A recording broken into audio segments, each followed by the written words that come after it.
वंदनीय शिवसेना प्रमुख बाळासाहेब ठाकरेंचा लाडका सैनिक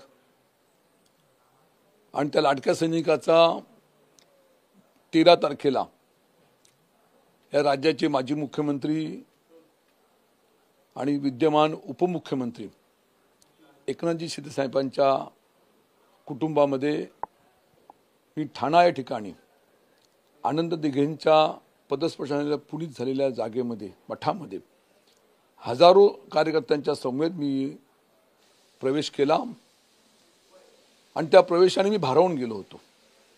कारण माझ्यावरती प्रेम करणारी मंडळी मोठ्या संख्येने त्या ठिकाणी आले होते। तो प्रवेश आपण सर्वांनी पाहिलेला आहे आणि त्यानंतर आज प्रथमच मी माझ्या रत्नागिरी मूळ गावी येत आहे आणि योगायोग असा आहे की आज एकनाथ शिंदे साहेबांचा आभार दौरा हा रत्नागिरी जिल्ह्याकरता आलेला आहे आणि म्हणून त्या निमित्ताने त्यांचं स्वागत हे आम्ही सर्व मंडळी मोठ्या उत्साहाने करणार आहोत। आणि त्याच्या आधी मी आपल्याशी संवाद साधत आहे। मी आपल्या नम्रपणे सांगू इच्छितो की आपल्या सर्वांच्या माध्यमातून हा झालेला जो पक्ष सोहळा हा आपण लोकांसमोर ठेवलेला आहे। नक्कीच मला संपूर्ण मतदारसंघातून जिल्ह्यातून महाराष्ट्र अनेक लोकांचे माझे या निर्णयाबद्दलचं स्वागत करण्यात आलेलं आहे आणि म्हणून अत्यंत मी समाधानी आनंदी आहे। तुमचा त्यावेळेला पक्षप्रवेश होता त्यावेळेला दुसऱ्या बाजूला तुमचे नेते ज्यांच्यासोबत तुम्ही काम केलं असे विनायक राऊत यांनी तुमची टीका केली, गद्दारी निष्ठा यांच्याबद्दल ते बोलले। त्याच वेळेला तुमच्याकडे 13 गद्दारी सर्टिफिकेट्स आहेत असं देखील त्यांनी म्हटलेलं, याला काय उत्तर देणार आहात का? विनायक राऊत हे पक्षातलेच नेते आहेत। विनायक राऊतनी सुरुवातीपासून मुंबई असेल, महाराष्ट्र असेल, कोकण असेल या ठिकाणी पक्षात राहून पक्षाची कशी गद्दारी केली ह्याचे अनेक पुरावे आणि सर्टिफिकेट माझ्याकडे आहेत। मी तर पक्षामध्ये असताना एक अंशस्व माझ्याकडनं चुकीचं पाऊल पडलं नाही, परंतु ह्या मंडळींनी पक्षामध्ये राहूनच पक्षातल्या लोकांना हाताशी पकडून गद्दारी केलेली आहे। हे महागद्दार आहेत असं माझ्या ठिकाणी मत आहे। सर, याला धरून एक प्रश्न, काल भास्कर जाधव देखील असंच म्हणाले होते। बोल तू बोल आता बोल आता पक्षात राहणारेच गद्दार आहेत आणि त्या गद्दारांना काय म्हणायचं म्हणजे शिवसेनेचे नेते भास्कर जाधव यांनी जो मुद्दा आपल्यासमोर उपस्थित केला, पक्षात राहून राहणारे गद्दार हे महागद्दार म्हणजे त्यांनी स्वतःला सर्टिफिकेट दिलेलंच आहे, वेगळं सांगण्याची काही आवश्यकता नाहीये। साहेब, आज उद्धव ठाकरे गटातील काही पदाधिकाऱ्यांची हकालपट्टी केलेली दिसून येत आहे। तशा प्रकारचं पत्र सुद्धा जाहीर झालेलं आहे, विनायक राऊतांनी काढलेलं आहे। आपण याकडे कसे पाहता? मी आपल्या माध्यमातून ही माहिती माझ्यापर्यंत पोहोचलेली आहे। मगाशी मी उल्लेख केला महागद्दारीचा। पक्षामध्ये राहूनच पक्षातल्या पदाधिकाऱ्यांना हाताशी पकडून मतदारसंघामध्ये ज्या पद्धतीने गद्दारी केली ह्याची उदाहरण द्यायची गरज नाही आणि म्हणून नियती कोणाला सोडत नसते। आज नियतीचा खेळ पहा। आज नियतीने सुद्धा ज्यांनी माझ्या विरोधामध्ये काम केलं त्यांना आज या ठिकाणी हक्कलपट्टी करण्याची वेळ ही सुदैवाने म्हणून दुर्दैवाने विनायक राऊत साहेबांच्या सहीने झालेली आम्ही आज पाहिलेली आहे। आणि म्हणून भविष्यातल्या कालखंडामध्ये सुद्धा विनायक राऊत यांना माझं जाहीर आव्हान आहे। आज मी त्यांना सांगू इच्छितो की विनायक राऊत आणि त्यांच्या हाताखाली असणारे त्यांचे सर्व पदाधिकारी आणि जिल्हाप्रमुख विलास चाळके हे दोन्ही मंडळी श्री मार्लेश्वरला मानतात आणि मार्लेश्वरला स्मरून त्यांनी सांगावं की मागील झालेल्या विधानसभा निवडणुकीमध्ये राजन सळीच्या विरोधामध्ये जे उमेदवार होते त्यांना कुठं भेटले, कसे भेटले, त्यांना काय माहिती पुरवली, निवडणुकीच्या आधी आपल्याबरोबर असणारी त्यांच्याबरोबर असणारी मंडळी कशी त्या पक्षात जाऊ दिली, असे अनेक उदाहरणं आज माझ्यासमोर आहे, अनेक पुरावे माझ्याकडे आहेत।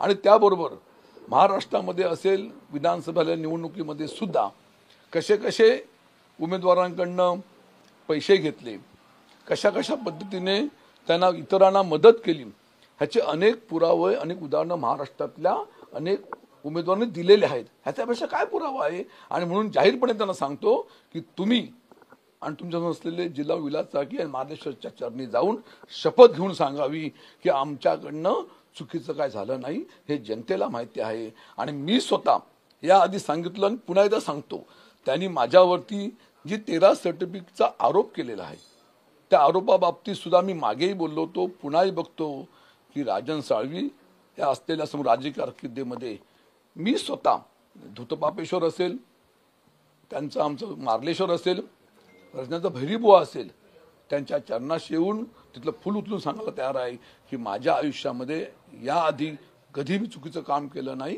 हे जाहीरपणे त्या ठिकाणी मी आव्हान देत आहे. सर, आता तुम्ही ज्यांच्यावर टीका केली, म्हणजे सांगितले आरोप केलेले आहेत विलास चाळके वगैरे, ते आता तुमच्याच जोडीला येऊन बसणार आहेत. मग ही कटुता भविष्यात संपणार का? माझ्या माहितीप्रमाणे विलास चाळकेंची हकलपट्टी केली असं पत्र आम्हाला पाहायला मिळालेलं आहे. ते शिवसेनेमध्ये किंवा आमचे आपले शिंदे साहेबांच्या नेतृत्वाखाली असलेले पक्षात प्रवेश करतात ह्याची मला काय माहिती नाही. आजच करतात ते प्रवेश? नाही, मला काही माहिती नाही.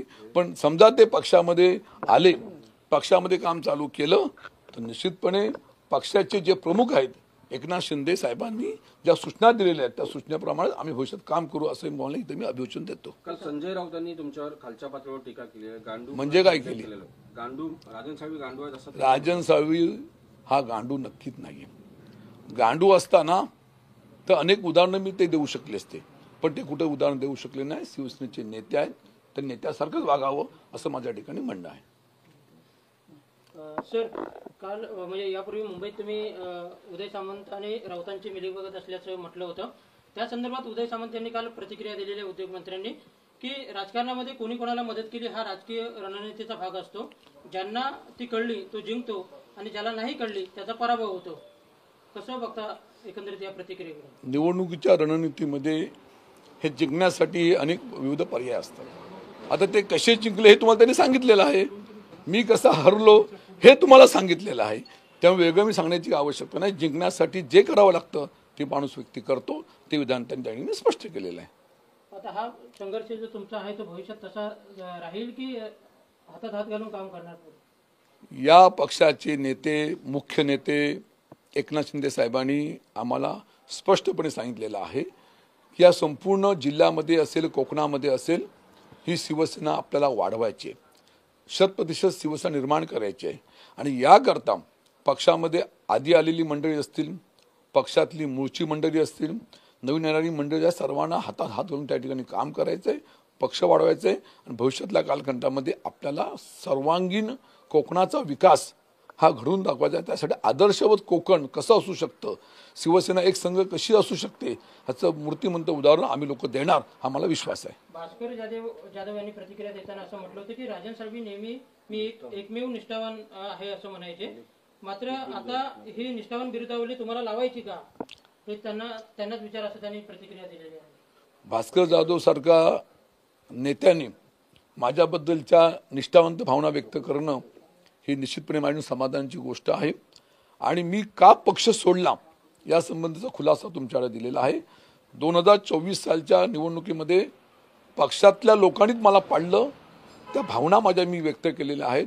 तो माझा असला पराभव माझ्या जिवारी लागल्यामुळे मी त्या भावना व्यक्त केल्या होत्या. आणि निश्चितपणे मी निष्ठावंत होतो अशा तऱ्हेच्या भावना भास्कर जाधवांनी व्यक्त केल्या. मी अत्यंत समाधानी आहे त्यांच्याबद्दल. भास्कर जाधव असंही म्हणाले की माझ्या क्षमतेप्रमाणे मला पक्षामध्ये काम करू दिलं नाही, हे माझं दुर्दैव आहे, अशा पद्धतीने खंत त्यांनी व्यक्त केलेली आहे. तुम्ही त्या पक्षातून आता बाहेर झाला तर नेमकी ही वस्तुस्थिती आहे का? कारण भास्कर जाधव हे शिवसेनेचे नेते आहेत, लढाऊ नेते आहेत. त्यांना काय अनुभव आले असतील की त्यांनी ते मांडलेले आहेत. भविष्यात त्यांना काय चांगले वाईट अनुभव होतील तशी भूमिका मांडतील. मला जे अनुभव आले त्या अनुभवाच्या आधारे मी आज या पक्षामध्ये येण्याचा कुटुंबाचा निर्णय घेतलेला आहे.